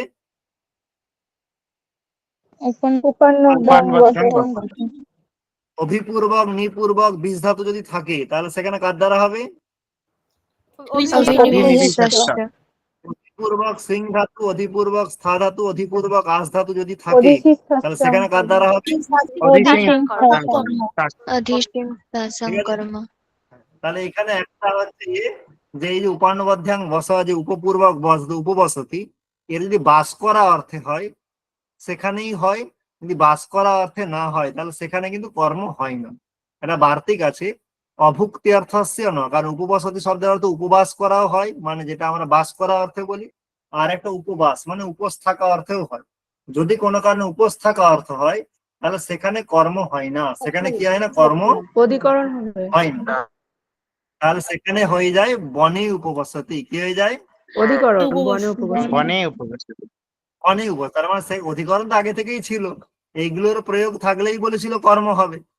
ঠিক আছে, তাহলে সেইখানে বললো যদি অভুক্ত অর্থ হয়, উপবাস মানে বাস করা অর্থ না হয়, তাহলে সে অধিকরণে কি হয়ে যাবে? সপ্তমী অধিকরণে চ দিয়ে সেখানে সব, যদি বনে উপবসতি যদি কারক বিভক্তি নির্ণয় করতে হয়, বনের তলায় ডাক দেয়, তাহলে সেখানে কারক কি? আধার অধিকরণ। অধিকরণ। আধার অধিকরণ বিভক্তি সপ্তমী, সপ্তমী অধিকরণে চ। তাহলে এখানে শুধু এইটুকুই যদি কোনো কারণে ঘুরিয়ে দেয় বনে উপবসতি, এখানে কর্ম হলো না কেন? তার উত্তর হচ্ছে অভুক্ত অর্থ হচ্ছে ন বলে একটা বার্তিক আছে, সেই নিষেধের জন্য এখানে কি হলো না? কর্মটা হলো না। অধিকরণ তাহলে এই তিনটা আমাদের বোঝা গেল, কোথায় অধিসিংসাসাম কর্ম, কোথায় অভিনিবিশাস্টার, কোথায় উপানুবধ্যাং বসাহ লাগবে। এই জায়গায় কোনো আশা করি সমস্যা নেই। ঠিক, এগুলোতে এই ধাতুগুলো প্রয়োগ থাকলেই হবে, মানে এই ধাতুগুলো যদি প্রয়োগ থাকে তাহলে চোখ কান বন্ধ করে এই সূত্রগুলোই লাগাতে হবে। তাহলে এগুলো বাদ দিয়ে যদি অন্য কোনো থাকে তখন আমরা উপরের তিনটেই যাব। ঠিক আছে, উপরের তিনটের মধ্যে আমার কি কি আছে? কর্তুর ঈপ্সিততম কর্ম, তথায়ুক্তম চানিপ্সিতম, আর একটা হচ্ছে অকথিতম চ। আমরা প্রথমে ধরবো তথায়ুক্তম চানিপ্সিতম। কাকে ধরবো? তথায়ুক্তম চানিপ্সিতম। তাহলে এখানে তথায়ুক্তম চ অনিপ্সিতম, অনিপ্সিত কথাটার মানে কি? যেটা ঈপ্সিত নয়, যেটা কি নয়? ঈপ্সিত নয়। ঈপ্সিত নয়। ঈপ্সিত মানে কি? যেটা ভালো লাগে, যেটা ভালো লাগে না। তাহলে ভালো লাগে না মানে খারাপ লাগে এটা কিন্তু নয়। ভালো লাগে না মানে হতে পারে খারাপ লাগে, অথবা হতে পারে ভালো লাগে না, তার মানে খারাপ লাগে এটা নয়। আমি সেই বিষয়ে আমার কি উদাসীন, ভালো মানে ভালো খারাপের মধ্যে আমি নেই, ভালো আমার ভালো লাগে না, তার মানে এই নয় যে সবসময় ভালো না লাগা মানে খারাপ লাগে। তাহলে সেজন্য অনিশ্চিত শব্দের অর্থ দেশ্য শুধু না করে সেখানে আরো একটা অর্থ করা হয়েছে, উদাসীন। কি করা হয়েছে? উদাসীন। যেমন অনেকে যারা নিরামিষ খায় তাদের আমিষ খেতে ভালো লাগে না, তার মানে এই নয় তারা আমিষকে ঘৃণা করে, তাদের তাদের ক্ষেত্রে আমিষটা উদাসীন। এবার যারা একদম আমিষকে ঘৃণা করে তাদের কাছে দেশ্য। তাহলে অনিশ্চিত শব্দটা দুটো তাৎপর্য, একটা হচ্ছে দেশ্য আর একটা হচ্ছে উদাসীন। দেশ্য মানে ঘৃণা করা, আর উদাসীন মানে ভালো না লাগা। আবার খারাপ লাগাও নয়, এইরকম অবস্থাকে বলা হয় উদাসীন। এরকম অবস্থাকে কি বলা হয়? উদাসীন। উদাসীন। তাহলে সেইখানে তাহলে যদি কোনো কারো কর্ম আছে, সে যদি খারাপ লাগা হয় অথবা যদি ভালো লাগা না হয়, তাহলে সেটা কোন সূত্রের দ্বারা হয়? তথাযুক্ত তথাযুক্ত চানিত। তথায়ুগম চানিচ্ছিতম। ঠিক আছে, তাহলে তার আমরা একটা একটা করে উদাহরণ দেখব। দেশ্য হচ্ছে বিষম ভুংতে, কি উদাহরণ? বিষম ভুংতে, তাহলে বিষ খাচ্ছে। তাহলে বিষটা কি কারো প্রিয়? না। না। বিষ না। কারো প্রিয়, তাহলে সেইখানে বিষ দেশ্য। তাহলে সেজন্য বিষম ভুংতে, বিষমের তলায় যে দাগ আছে সেইখানে যে কারক কর্মকারক, কোন সূত্রের দ্বারা? তথায়ুক্তম তথাযুক্তম চানিচ্ছিতম। এইখানে একটা প্রশ্ন হতে পারে যে স্যার কারো তো বিষ ঈপ্সিত লাগে, হতেও পারে কারো বিষ ভালো লাগে, কারো ভালো লাগে। ধরে নেওয়া যাক যার হচ্ছে বিতৃষ্ণা চলে এসছে কোনো কারণে, যে কোনো ভাবেই হোক জীবনের প্রতি তার বিতৃষ্ণা আছে, তাহলে সে কি খেতে চাইছে? বিষ খেতে চাইছে। তাহলে তার দৃষ্টিতে বিষটা তো ঈপ্সিত, তাহলে সেখানে আপনি খারাপ কি করে বলতে পারেন? তাহলে যদি কোনো কারণে তার বিষটা ঈপ্সিত হয়ে থাকে, ভালো লাগে, তাহলে তখন কি তথায়ুক্তম চানিপ্সিতম দিয়ে হবে না। কিন্তু যখন আমরা কোনো কারক নির্ণয় করতে যাচ্ছি, সেইখানে যে তার বিষটা ঈপ্সিত, তার এগেনস্টে তো আমার কোনো এভিডেন্স নেই। যদি এভিডেন্স থাকে তবেই আমরা কর্তৃত্বম কর্ম দিয়ে করব, না হলে আমরা কার দ্বারা করব? তথাযুক্তম চানিচ্ছিতম। তথাযুক্ত চানিত। সাইড হচ্ছে বিষ বললেই আমরা কোথায় চলে যাবো? তথাযুক্তম চানিপ্সিতম। যদি সেরকম প্রকরণ থাকে যেখানে দেখায় যে অনেক তার দুঃখ তারপরে সে রেগে বিষ খেয়ে নিচ্ছে বা রাগে ঘৃণায়, তখন ব্যাপারটা আলাদা। নর্মালি বিষ হচ্ছে দেশ্য। আরেকটা কি বলা হচ্ছে? উদাসীন। আরেকটা কি বলা হচ্ছে? উদাসীন। উদাহরণ দিচ্ছে, গ্রামম গচ্ছন তৃণম স্পৃশতি। তার উদ্দেশ্য কি? গ্রামে যাওয়া। ঠিক আছে, এবারে গ্রামে যেতে যেতে আমরা যেমন অনেক সময় যখন ছোট থাকতাম, তখন যখন হয়তো স্কুলে যেতে হতো, সেখানে ধান ক্ষেতের মাঝ দিয়ে হয়তো আমাদেরকে হেঁটে স্কুলে যেতে হতো। সেখানে আমরা কি করতাম? স্কুলে যাওয়ার সময় ধানের শীষ গুলোকে ছুঁতে ছুঁতে যেতাম। তাহলে আমরা যখন যাচ্ছি, আমরা কি ওখানে ধান শীষ ছুঁতে গিয়েছিলাম না স্কুলে যাবার জন্য যাচ্ছিলাম? স্কুলে যাওয়ার জন্য যাচ্ছিলাম। স্কুলে কিন্তু যাওয়াটাই অন্য ঈপ্সিত। মনস্কভাবে ধানের শীষ গুলোকে স্পর্শ করছি, ওটা আমরা কি, ওটা আমাদের উদ্দেশ্য নয়, উদাসীন ভাবে যাচ্ছি, কাজ নেই তাই ছুতে ছুতে যাচ্ছি। তাহলে এই যে ক্রিয়াটা, এটা হচ্ছে উদাসীন ভাবে করা। তাই উদাসীন ভাবে যখন কোনো কর্ম করা হবে, তাহলে সেই কর্মটা কোন সূত্রের দ্বারা হবে? চানিচ্ছিতম। তথাযুক্তম চানিপ্সিতম। তাহলে গ্রামম গচ্ছন তৃণম স্পৃশতি, তাহলে তৃণম তৎতলায় দাগ, বিভক্তি দ্বিতীয়া কর্মণি বিভক্তি। দ্বিতীয়া। বিভক্তি দ্বিতীয় বিভক্তি কোন সূত্রের কর্মণি দ্বারা? দ্বিতীয়া। কর্মণি কর্মণি দ্বিতীয়া। কারক, তথাযুক্তম চানিপ্সিতম। কর্মকারক। কর্মকারক সূত্র। তথাযুক্তম তথায়ুগম চানিচ্ছিতম। চানিচ্ছিতম।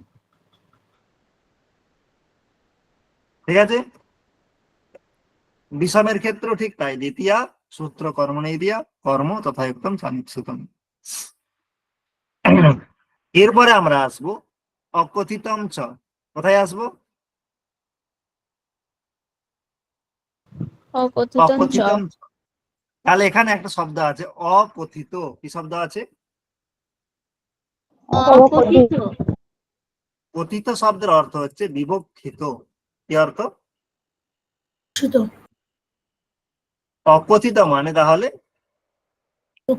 অবিবক্ষিত। অবিবক্ষিত, বিবক্ষিত নয়। যেটা কি নয়? কর্তার বিবক্ষিত অনিচ্ছা। নয়। আমি কর্তা না কার এখন অত কিছু বলিনি, আমি শুধু এইটুকু বলেছি যে অবিবক্ষিত। তাহলে এখন বিবক্ষা মানে কি? বিবক্ষা মানে হচ্ছে বক্তার ইচ্ছা। কার ইচ্ছা? বক্তার বলার ইচ্ছা। বক্তার ইচ্ছা। যিনি বলছেন তার বিবক্ষা মানে হচ্ছে তার ইচ্ছা। অবিবক্ষিত মানে কি? তার বলার ইচ্ছা নেই। তার ইচ্ছা নেই, তার মানে কি? মানে হচ্ছে আদতে সেটা অন্য কারক, আদতে সেটা কি কারক? অন্য কারো। অন্য কারক। কিন্তু সেই কারক রূপে বক্তার বিবক্ষা নেই, তখন সেখানেও কর্মকারক হয়ে যায়। সেখানেও কি কারক হয়ে যায়? কর্মকারক হয়ে যায়। কর্মকারক। আদতে সেটা কি ছিল? অবিবক্ষিত ছিল। অন্য কারক ছিল, ঠিক আচ্ছা। আছে। কিন্তু তাকে সেখানে বিবক্ষা না থাকলেও সেখানে কি হয়ে যায়? কর্মকারক হয়ে যায়। অন্য কারকের অবিবক্ষা হলে সেখানে কি কারক হতে পারে? কর্মকারক। কর্মকারক হতে পারে। এটা কোন সূত্র বলছে? অকথিতঞ্চ। অকথিতঞ্চ। সূত্র বলছে, ঠিক আছে।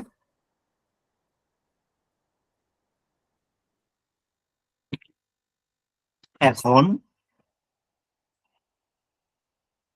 রাম গরুর থেকে দুধ দুইছে, তাহলে গরু আদতে কি কারক? অপাদান। কর্মপ্রদান করে। কিন্তু যদি আমার অপাদান রূপে আমার বিবক্ষা করতে না ইচ্ছা হয়, তাহলে আমি কি রূপে বিবক্ষা করতে পারি? সেখানে কি হতে পারে? কর্ম। কর্ম হতে কর্ম। তাহলে একটা বাক্য যেমন রামঃ গোহ পয়ঃ বা দুগ্ধম, সহজ করার জন্য দুগ্ধম দগ্ধি। তাহলে রাম গরুর থেকে দুধ দুইছে, তাহলে গোহ এখানে অপাদান আছে, অপাদানে পঞ্চমী হয়েছে। যদি বক্তার অপাদান বিবক্ষা না থাকে তাহলে এখানে কি বক্তা কি করতে পারে? রামঃ গাম দুগ্ধম দগ্ধি হতে পারে না পারেন? হ্যাঁ পারে। যদি পারে তাহলে এই যে গাম যে কর্মটা, এইটা আদতে অন্য ছিল, তার অবিবক্ষার ফলে এখানে কর্ম হয়, তাহলে এই কর্মটা কোন সূত্রের দ্বারা হবে? অকথিতঞ্চ। চ সূত্রের দ্বারা হবে। এখন প্রশ্ন হচ্ছে, যদি এরকম অবিবক্ষা যদি থাকে তাহলে সেখানে যদি কর্ম হয়ে যায়, তাহলে আমি যেখানে খুশি অবিবক্ষা করে দেবো, তাহলেই কি আমার কর্ম হয়ে যাবে? যেমন বৃক্ষাৎ পর্ণম পততি, তাহলে এখানে আমি ভেবে নিলাম বৃক্ষাৎ, এখানে আমি অপাদানে বিবক্ষা করলাম না, তাহলে সেখানে আমি বৃক্ষম পর্ণম পততি এরকম বাক্য করব, তাহলে সেখানে কি করা যাবে? তাহলে সে জায়গায় না। লিমিটেশন জন্যই একটা কারিকা নিয়ে আসছে।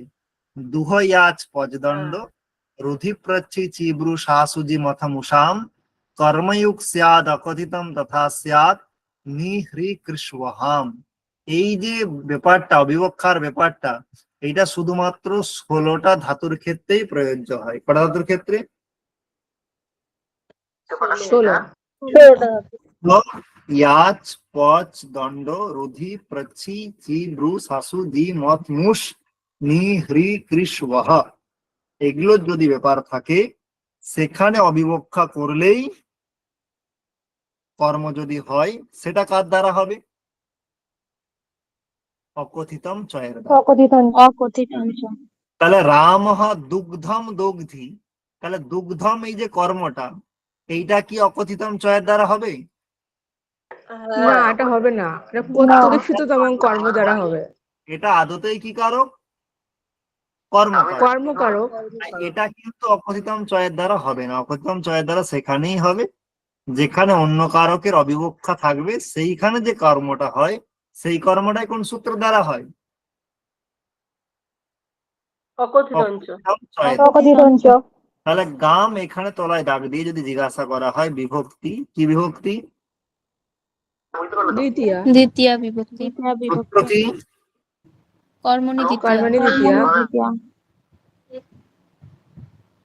কারক কি? কর্মকারক। কর্ম। সূত্র অকথিতঞ্চ। অকথিতঞ্চ। যদি দুগ্ধমের তলায় দাগ থাকে, বিভক্তি দ্বিতীয়া। সূত্র কর্মণি দ্বিতীয়া। দ্বিতীয়া। কারক কর্মকারক। কর্মকারক। কর্মকারক। সূত্র কর্তৃষ্ঠিততম কর্ম। আর একটাই পড়ে আছেন অনিজন্তের জন্য, তাহলে এটা তো অকথিতম চয়ের দ্বারা হবে না।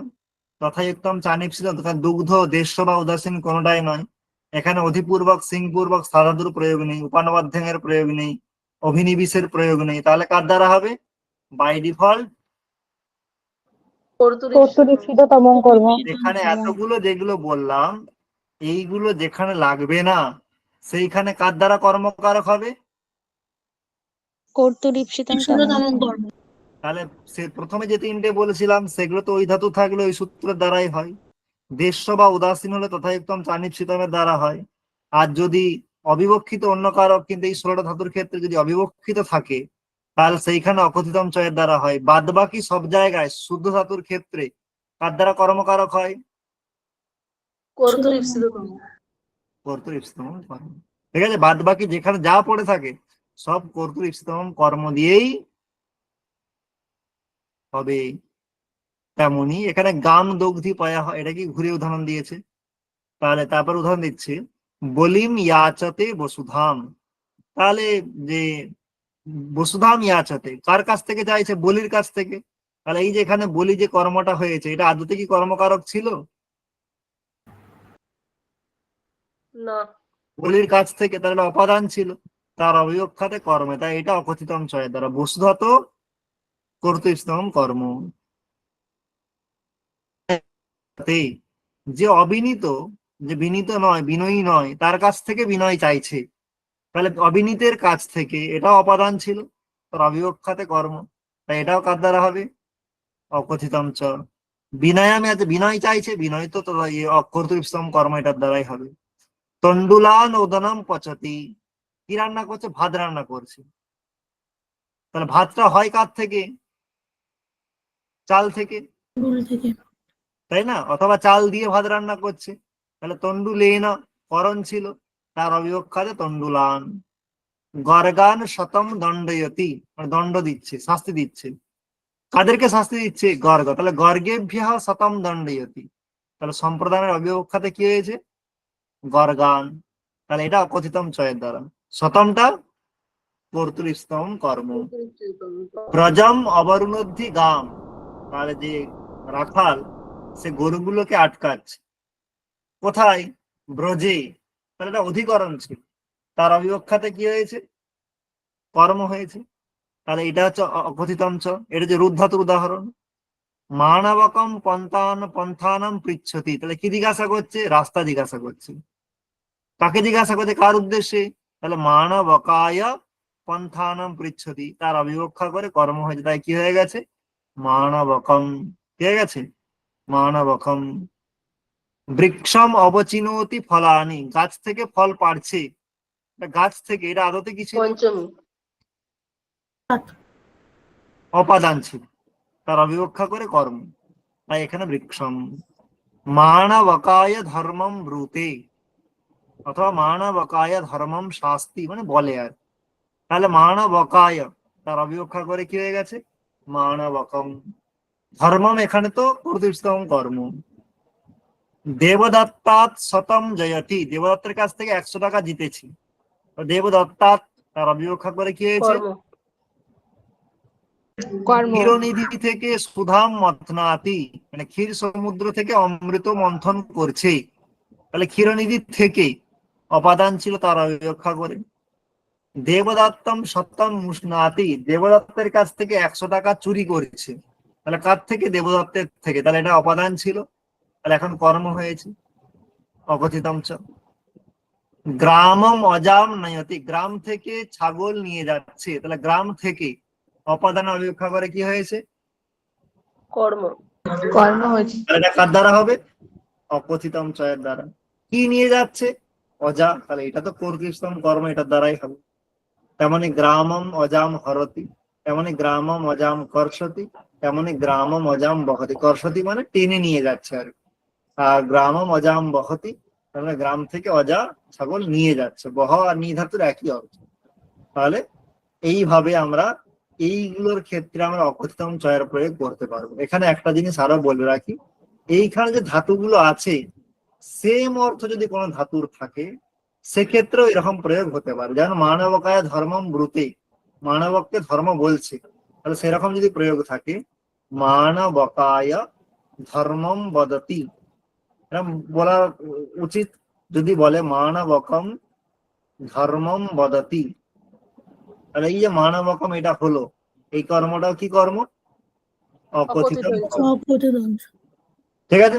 তাহলে এই 16টা ধাতু আর যদি তার সেম অর্থে দুটো একটা ধাতু যদি থাকে, তাদের যদি অন্য কারকের প্রাপ্তি ছিল, সেখানে যদি কর্মকারক করা হয় তাহলে সেটা কার দ্বারা হবে? অকথিতম চয়ের দ্বারা। সেজন্য আমি বললাম কারক নির্ণয় করতে গেলে বাক্যের মানেটা বুঝতে হবে। বাক্যের মানেটা বুঝতে না পারলে কিন্তু সেখানে বুঝতে পারবে না কোনটা অকথিত আর কোনটা কথিত। আমি বলে বলে গেলাম, এই বাক্যগুলোর মানে তোমরা যখন রেকর্ডিং শুনবে পজ করে করে কিন্তু তোমরা খাতায় নোট করে নেবে, তাহলে বুঝতে সুবিধা। ঠিক আছে। তাহলে যেখানে অকথিতম চ দিয়ে হবে না, সেখানে কার দ্বারা কর্মকারক হয়ে যাবে? কর্তৃষ্ঠিততম কর্তৃষ্ঠিততম কর্ম। আর নাই মামা তার আছে চাঁদ মামা, তেমন যার কোনো সূত্রই লাগু হচ্ছে না তার জন্য কি আছে? কর্তৃষ্ঠিত কর্তৃষ্ঠিততম কর্ম। আমি এটা কেন এত করে বললাম, তার কারণ এই যে বললেই তো হতো, কর্তার যেটাকে ভালো লাগে তাকে কর্ম বলে, ইপসিততম মানে সব থেকে যেটা প্রিয়। তাহলে ওই ব্যাখ্যাটা আসলে ঠিকঠাক ব্যাখ্যা নয়। যদি তোমরা অ্যাডভান্স লেভেলে কখনো পড়ে থাকো তাহলে জানবে ওই ব্যাখ্যাটা আদতে ঠিক নয়, কারণ ওই রকম ব্যাখ্যা করলে অনেক জায়গায় সমস্যা হয়ে যায়। সেজন্য আমি যেহেতু ওটা জটিল, ওই জটিলতায় না গিয়ে বাকিগুলো কোথায় কোথায় হবে বলে দিলাম। তাহলে বাদ বাকি যা পড়ে রইলো সেখানে কে লাগবে? কারণ আমাদের উদ্দেশ্যই হচ্ছে কারক বিভক্তি নির্ণয় করা। আমাদের উদ্দেশ্য কি? কারক বিভক্তি নির্ণয় করা। সেখানে আমাদের কোনো সমস্যা হবে না। তাহলে অনিজন্ত ধাতুর জন্য যে যে সূত্রগুলো ছিল সেগুলো কি আমরা জেনে নিলাম? হ্যাঁ হ্যাঁ স্যার। জেনে নিয়েছি। এরপরে একটা ছোট বার্তিক আছে। একটা ছোট কি আছে? বার্তিক আছে। বার্তিক। বার্তিকটা হচ্ছে অকর্মক ধাতুভির যোগে দেশঃ কালঃ ভাবঃ গন্তব্য অথবা চ কর্ম সঙ্গক ইতি বাচ্যম। অকর্মক, তার নামই অকর্মক, তাহলে সেখানে আবার কর্মকারক কি করে হবে? তাহলে বলছে সে যদি অকর্মক হয়ও তার কতকগুলো কর্ম হতে পারে। কি হতে পারে? দেশ মানে কোনো জায়গা, স্থান, কাল মানে সময়, ভাব, ভাব মানে হচ্ছে ক্রিয়া, বা আরো যদি ভালো করে ইয়ে করা হয়, ক্রিয়ার দ্বারা উপলক্ষিত কাল, আর গন্তব্য অথবা যদি রাস্তার পরিমাণ বোঝায় তাহলে সেখানে অকর্মক স্থলেও কর্ম হতে পারে। যেমন একটা উদাহরণ দিচ্ছি, কুরুন সপিতি, তার মানে কুরু দেশে মানে একটা জায়গা তার নাম কুরু, সেখানে সে শুয়ে আছে। তাহলে এখানে এই যে কর্মটা হলো এইটা কি অন্য কারো দ্বারা হবে? সপিতি আদতে কি অকর্মক ধাতু, আদতে কি ধাতু? অকর্মক ধাতু। তার তো প্রাপ্তিই নেই। তাহলে তার জন্য কার দ্বারা হবে? অকর্মক ধাতুবির যোগে দেশ কাল ভাব গন্তব্য অথবা। তেমন একটা উদাহরণ, পুরুন আসতে, পুরুন আসতে, তাহলে আসতে এটা হচ্ছে অকর্মক ধাতু। কি ধাতু? অকর্মক ধাতু। তাহলে এই যে এখানে কর্মটা, তাহলে এই কর্মটা কার দ্বারা হবে? এই বার্তিকের দ্বারা, অকর্মক ধাতুভির যোগে। তাহলে আমি একটা উদাহরণ দিয়েছিলাম, রামঃ বৈকুণ্ঠম আসতে, তাহলে এখানে কার দ্বারা হবে? অকর্মক ধাতু। অকর্মক ধাতু বিযোগে দেশ ও এটা কালো কিন্তু ভাব। অধিসিং স্থাসাম কর্ম দিয়ে হবে না। কি দিয়ে হবে না? অধিসিং স্থাসাম কর্ম দিয়ে কিন্তু হবে না। তাহলে এটা কার দ্বারা হবে? এই অকর্মক ধাতুভির যোগে দেশ কালো ভাবো গন্তব্য অথবা। তাহলে দেশের উদাহরণ হলো কাল, সময়ের উদাহরণ। যেমন মাসম আসতে, সে 1 মাস ছিল বা সে 1 মাস থাকবে বা 1 মাস থাকছে। তাহলে মাসটা কালবাচক শব্দ না শব্দ নয়? তাহলে আস ধাতু অকর্মক হওয়া সত্ত্বেও এখানে কর্ম হয়েছে, তো সেই কর্মকারক কার দ্বারা হবে? অকর্মক ধাতুভির যোগে। দ্বিতীয় কর্ম। স্যার এই বৈকুণ্ঠটা কোন বাচক শব্দ? হ্যাঁ, বৈকুণ্ঠ কি কোনো জায়গার নাম নয়, কোনো স্থানের নাম নয়, প্রদেশের নাম নয়। হ্যাঁ স্যার প্রদেশে জানতাম না তো বৈকুণ্ঠ স্যার, বৈকুণ্ঠ একটা প্রদেশের নাম হতে পারে না পারে না? জানি না তো স্যার, তাই জিজ্ঞাসা করছি। হ্যাঁ স্যার হতে পারে। আরে জানি না কি, আজ থেকে মানে তোমাদের গ্রামের নামই বৈকুণ্ঠপুর রেখে দাও, এত স্টেশনের নাম চেঞ্জ হয়ে যাচ্ছে। আর যদি কোনো জায়গার বৈকুণ্ঠ নাম ধাম হতে পারে আছে তো। বৈকুণ্ঠ। বৈকুণ্ঠ ধাম তো স্বর্গে আছে, এখন লোকে বলবে এখন দেখিনি, ওটা তো দেশ নয়, ওটা তো স্বর্গ। স্বর্গ তো দেশের মধ্যে সেই পড়ে জন্যই না। জিজ্ঞাসা করলাম আর কি। হ্যাঁ, সেজন্য তো হতেই পারে। যেমন আমাদের ভারতবর্ষ সিঙ্গাপুর আছে না নেই? হুম। জানো না? ভারতবর্ষে সিঙ্গাপুর আছে না নেই? হ্যাঁ আছে। কোথায় আছে? কোথায় আছে জানি না, শুনেছি আছে। উড়িষ্যাতে আছে। একটা স্টেশনের নাম দেখবে সিঙ্গাপুর রোড, ঠিক আছে? তাহলে সেখানে সিঙ্গাপুর মধ্যে ভারতবর্ষে আছে, তাহলে এখন সিঙ্গাপুর ভারতবর্ষ, তাহলে ঠিক সেরকম আর কি। তারপরে হচ্ছে যদি ভাব, ভাব মানে কি বললাম, কোন ক্রিয়ার দ্বারা যদি কোনো কাল বোঝানো হয়।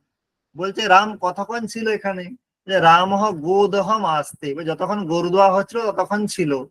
তাহলে যে গোদহম, এটা একটা ক্রিয়াকে বোঝাচ্ছে, তাই এখানে অকর্মক ধাতুভির যোগী এর দ্বারা কর্ম হয়ে গেল।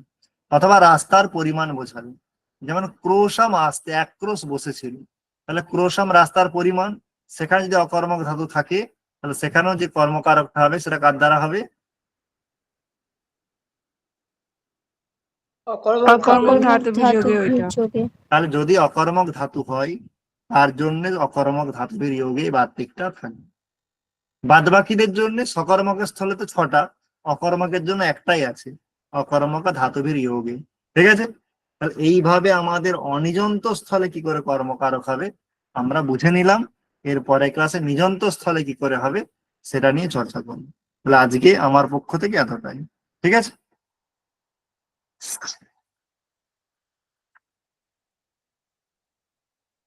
সকলকে শুভরাত্রি। হ্যাঁ, গুড নাইট স্যার। শুভরাত্রি। শুভরাত্রি।